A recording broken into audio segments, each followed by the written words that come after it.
Surendranagar Dasada Patdi APMC ખાતે meeting યોજવામાં આવી. પાટડી એપીએમસી ખાતે મીટિંગ યોજવામાં આવી. પાટડી એપીએમસી ખાતે પાટડી ઝરવલ્લા, સુરજપુરા, નવરંગપુરા, હિંમતપુરાના ખેડૂતો દ્વારા ગણોત તારાની કલમ હટાવવા બાબતે મીટિંગ યોજવામાં આવી હતી. ગણોત તારાની નોંધ 192, 193, 194 પરત ખેંચવાની માંગ સાથે પાટડી ઝરવલ્લા, નવરંગપુરા, સુરજપુરા, હિંમતપુરા, નારણપુરાના ખેડૂતો આંદોલનનો માર્ગ અપનાવશે.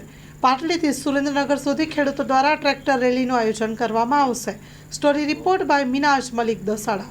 ખેડૂત હિતરક્ષક સમિતિના સૌ ગ્રામ સમિતિના આગેવાનોની બેઠક સંયુક્ત રીતે પાટડી એપીએમસીના મિટિંગ હોલમાં યોજવામાં આવી. એમાં અમે સૌ ગ્રામ સમિતિના આગેવાનોએ સંયુક્ત રીતે 4 ઠરાવો આજની મિટિંગમાં નક્કી કર્યા છે અને બધાએ સર્વાનુમતે એને પારિત કર્યા છે.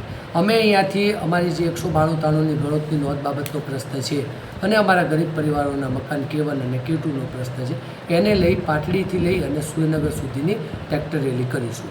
સાથે સાથે અમારા જે ગણોતની નોંધ છે એને માન્ય કલેક્ટર સાહેબશ્રીને જે પ્રમાણે મહેસૂલ વિભાગે એમને પરિપત્ર કરી અને સૂચના આપી છે કે આનો તમારે કેસ ટુ કેસ સ્ટડી કરી અને નિકાલ કરો.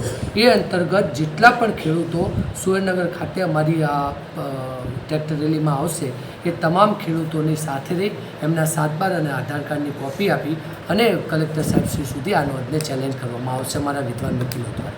સાથે સાથે અમારા સમગ્ર પાટડીના જે હિંમતપુરા, નારાયણપુરા અને ગરીબ વિસ્તારોના મકાનોનો પ્રશ્ન છે એ બાબતને લઈ પણ તમામ ગરીબ પરિવારોના મકાન ધારકોને સાથે રાખી અને માન્ય કલેક્ટર સાહેબશ્રીને લેખિત એ બાબતની પણ રજૂઆત માન્ય કલેક્ટર સાહેબશ્રીને કરવામાં આવશે. સાથે સાથે દસાડા તાલુકાના જે સમગ્ર વિસ્તારમાંથી પાક નિષ્ફળ સહાય બાબતની ફરિયાદો મળી છે એમાં પણ આજે ઠરાવ કરવામાં આવ્યો છે કે જે પણ ગામને પાક નિષ્ફળ સહાયની રકમ નથી મળી એ ગામમાંથી ગ્રામ સમિતિના આગેવાનો અને ખેડૂતો આ ટ્રેક્ટર રેલીમાં જોડાશે.